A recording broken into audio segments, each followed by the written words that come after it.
আসসালামু আলাইকুম এভরিওয়ান, কেমন আছেন? আশা করছি অনেক বেশি ভালো আছেন।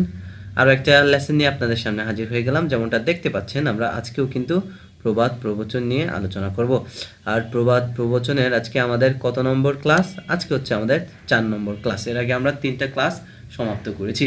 তো ধারাবাহিকভাবে আমি যতগুলা ইম্পর্ট্যান্ট প্রবাদ প্রবচন সাধারণত বিভিন্ন পরীক্ষা এবং প্রতিযোগিতামূলক পরীক্ষায় এসে থাকে এবং চাকরির পরীক্ষায় এসে থাকে, ওই প্রবাদ প্রবচনগুলা আপনাদের সামনে উপস্থাপন করতে চেষ্টা করব। তো কথা না বলে আমরা শুরু করতে পারি। প্রথমেই আমরা দেখতে পাচ্ছি অতি চালাকের গলায় দড়ি। অতি চালাকের গলায় দড়ি, তাই না? এটা বাংলাতে আমরা প্রচুর ব্যবহার করি। সো এটার ইংরেজিটা আজকে আমরা জেনে নিব। দেখা যাক, এটার ইংরেজিটা হচ্ছে too much cunning overreaches itself. Too much cunning overreaches itself. Too much cunning এর মানে হচ্ছে অনেক বেশি চালাক, ওভার রিচেস পৌঁছে দেয়, ওভার রিচেস মানে যতটুকু যাওয়া প্রয়োজন তার থেকে বেশি পৌঁছে দেয় ইটসেলফ, তার নিজেকে, তাই না? তার মানে বিষয়টা হলো, ধরেন আপনি কোনো একটা প্রতিযোগিতা যাচ্ছেন, আপনার গন্তব্যস্থল হচ্ছে এতটুকু। যেমন ধরেন আপনি বাসা থেকে মার্কেটে যাবেন, কিন্তু আপনি সেটা না করে মার্কেট ছাড়িয়ে অন্য জায়গায় গিয়েছেন। এখন ওখানে গিয়ে তো আপনি আপনার প্রয়োজনীয় জিনিস পাবেন না। তার মানে একটু এটা তা বোঝাতে চেষ্টা করলো যে অতি চালাকের গলায় দড়ি, এটার ইংরেজিতে কেমন হবে? Too much cunning overreaches itself. Too much cunning overreaches itself. Got it? So আশা করছি মোটামুটি ধরতে পেরেছেন। হ্যাঁ, এটার সাথে কিছুটা হলেও মিল থাকবে। হ্যাঁ, আমরা যেই প্রবাদ প্রবচন দেখবো এগুলোর সাথে ইংরেজির সাথে বাংলাটা মানে একটা ভাবের মিল থাকে, তাই না? আচ্ছা, এবার আমরা দ্বিতীয় যেই প্রবাদটা রয়েছে সেটাতে আমরা চলে যাব। দ্বিতীয় প্রবাদটা কি আছে আমরা দেখতে পাচ্ছি, নেই মামার চেয়ে কানা মামা ভালো, তাই না? এটাও কিন্তু আমরা ব্যবহার করে থাকি। সো নেই মামার চেয়ে কানা মামা ভালো, এটা ইংরেজিটা আমরা মোটামুটি সবাই জানি। তারপর একবার মনে করিয়ে দিচ্ছি, something is better then nothing. Something is better then nothing. Something is better, অল্প কিছু ভালো, দেন নাথিং মানে কোনো কিছু না থাকার থেকে। মানে something is better then nothing, কোনো কিছু না থাকার থেকে অল্প কিছু ভালো। তার মানে নেই মামার চেয়ে কানা মামা ভালো, তাই না? আচ্ছা, এবার আমরা পরেরটাতে চলে যাচ্ছি। আমরা দেখতে পাচ্ছি ধর্মের ডাক আপনি বাজে। ধর্মের ডাক আপনি বাজে এর মানে হচ্ছে আপনি ভালো কিছু করলে এটা সবাই দেখতে পাবে, চিল্লায় চিল্লায় বলার কিছু নাই, তাই না? আমরা যেটাকে বাংলা ভাষা একদম মানে সোজা বাংলায় বলে থাকি, আকাশে চাঁদ উঠলে সবাই দেখবে, তাই না? সো ধর্মের ডাক আপনি বাজে, এটার ইংরেজিটা হচ্ছে virtue proclaims itself. Virtue proclaims itself. Virtue মানে কি? সততা, ভালো কিছু, তাই না? নিষ্ঠা, তাই না? প্রোক্লেমস মানে দাবি করে। ভার্চু প্রোক্লেমস নিষ্ঠা বা ভালো কিছু দাবি করে, ইটসেলফ তার নিজেকে। এর মানে হচ্ছে নিজের ভালো কিছু এমনিতেই প্রমাণ হয়ে যায় যে এটা ভালো। তার মানে ভার্চু প্রোক্লেমস ইটসেলফ। প্রোক্লেমস মানে হচ্ছে দাবি করা, ঘোষণা করা, হ্যাঁ, প্রচার করা, এরকম অনেক অর্থ কি করা হয়, প্রকাশ করা হয়। সো এখানে সাধারণত মনে হয় ঘোষণা করা। হ্যাঁ, ঘোষণা করার অর্থেই আমরা প্রোক্লেমসটাকে পড়বো। সো ভার্চু প্রোক্লেমস ইটসেলফ মানে সততা তার নিজেকে ঘোষণা করে দেয়, তাই না? ওকে, বা ভালো কাজ তার নিজেকে ঘোষণা করে দেয়। তারপরে আমরা যেই প্রভাবটা দেখব, প্রভাবটা কি দেখা যাক আমাদের।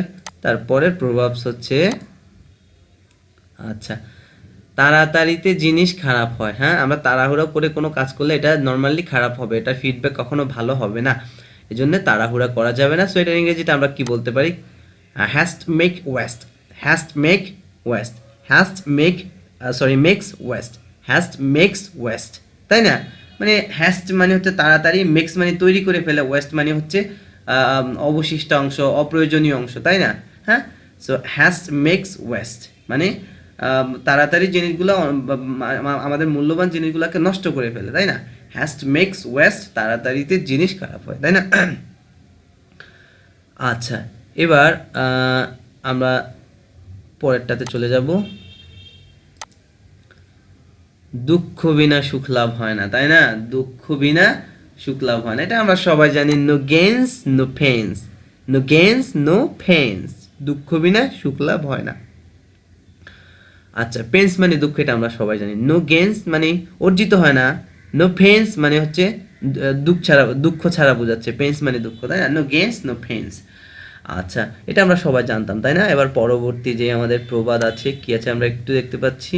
দ্য এন্ড অফ ওকে, অল্প বিদ্যায় ভয়ঙ্করী, একদম সর্বশেষ যেটা আমাদের কাছে আছে, অল্প বিদ্যা ভয়ঙ্করী। আচ্ছা, অল্প বিদ্যা ভয়ঙ্করী এটার ইংরেজি কি?